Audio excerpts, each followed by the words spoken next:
Hi everyone, I'm Anna, your cinephile host. Today, let's take a look at the romantic comedy Yes Man featuring Jim Carrey, Zooey Deschanel, and Bradley Cooper. The film is based on a memoir by British author Danny Wallace about the life-changing power of positive responding.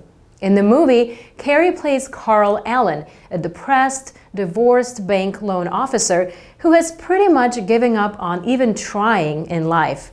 Completely unmotivated, it isn't until a friend who has experienced the saying yes to everything concept that he begins to really live again. So let's watch the movie Yes Man and see what happens when you open yourself up to a world of wild possibilities. Bank loan officer Carl Allen is hiding from life after his divorce from wife Stephanie. He has an increasingly negative outlook on his life and routinely ignores his friends, Pete and Rooney. He watches countless movies in his dark apartment and is even unresponsive when Pete tells him that he's getting married. At the bank where Carl works, things are also at a standstill. He lacks the energy and the enthusiasm to work his way up the ladder. His boss, Norm, wants him as a friend, but Carl is not up to it. For Carl, it's just up in the morning and no all day. One day, Carl runs into his old friend Nick, who suggests that he goes to a motivational yes seminar with him, which encourages its participants to seize the opportunity to say yes. Carl attends and meets inspirational guru Terence Bundley. Bundley publicly forces the reluctant Carl to promise to answer yes to every opportunity, request, or invitation that presents itself. Carl takes up the challenge and makes a covenant with Terence to embrace every opportunity that comes his way. His first challenge occurs outside the convention hall.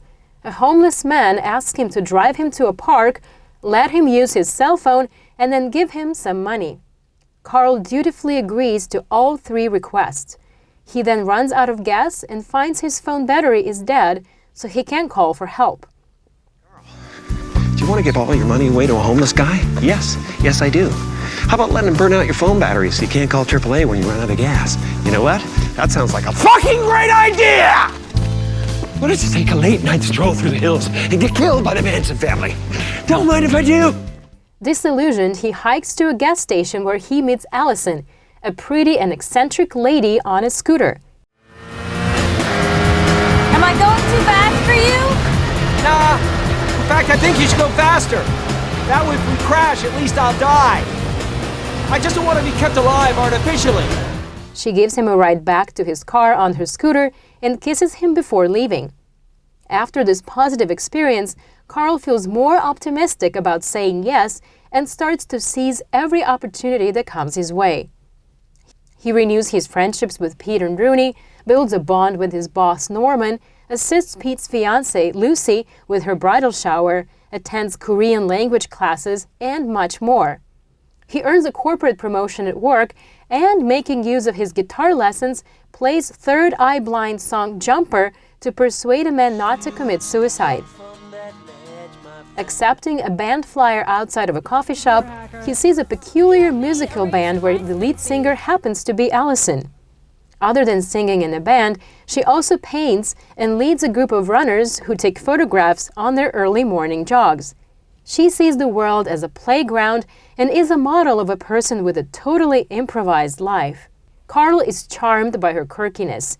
She is charmed by his spontaneity, and the two begin dating. Seriously, I dated this guy and I was astounded at how perfectly content he was just living his life in this closed-off little box. One day, Carl and Allison meet at the airport for a spontaneous weekend trip.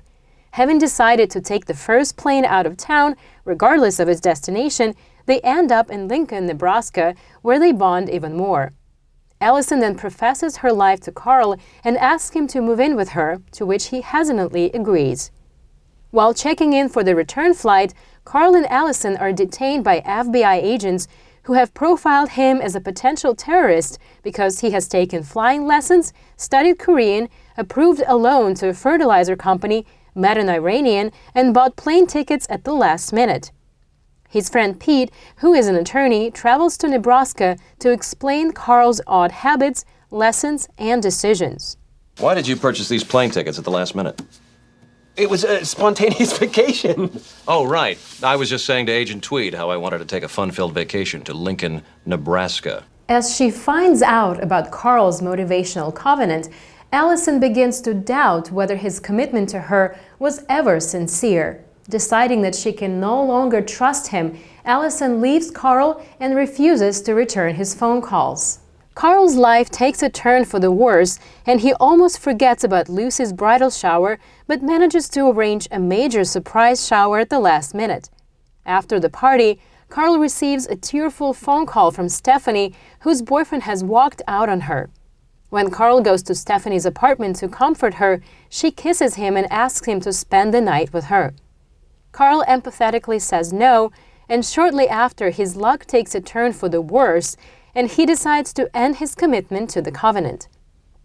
Carl goes to the convention center and hides in the back seat of Terrence's convertible so that he can ask to be released from the vow. Carl emerges as Terrence drives off, scaring him, and an oncoming vehicle collides with Terrence, resulting in the two being taken to a hospital. After Carl recovers consciousness, Terrence tells Carl that the covenant was not real, but it was merely a starting point to open Carl's mind to other possibilities, not to permanently take away his ability to say no if he needed to. Freed from this restraint, Carl finds Allison teaching a sports photography lesson and admits that he is not ready to move in with her just yet, but he genuinely loves her, and they reconcile with a kiss as Allison's students take pictures. Because the old Carl didn't think he was enough for anybody. I thought if I said yes to things and got involved with people, sooner or later they'd find out I'm not enough. I didn't think I had anything to share. But now I know that what I have to share is pretty huge. And I want to share it with you. You did things and had friends and sang in rock bands and made life happen. You weren't scared of anything. You don't think I'm scared of anything? Who do you think I am? I'm scared of a lot of things. And I'm scared too. So let's be scared together. I don't know what you want me to say. So just say yes.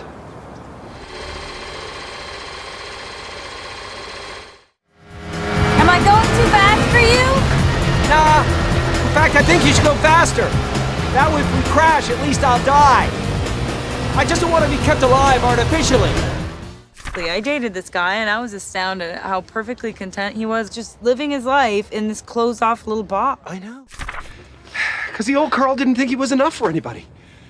I thought if I said yes to things and got involved with people, sooner or later they'd find out I'm not enough. I didn't think I had anything to share. But now I know that what I have to share is pretty huge. And I want to share it with you. Carl had become a spectator in his own life, watching it roll by while he makes his couch even more fitting. Unleashing the power of yes begins to transform Carl's life in amazing and unexpected ways, getting him promoted at work and opening the door to a new romance. But his willingness to embrace every opportunity might just become too much of a good thing. As it turns out, saying yes does not always make things better.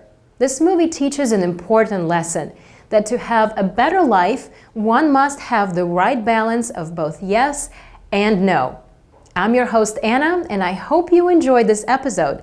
You can find more on Funday website. Stay tuned.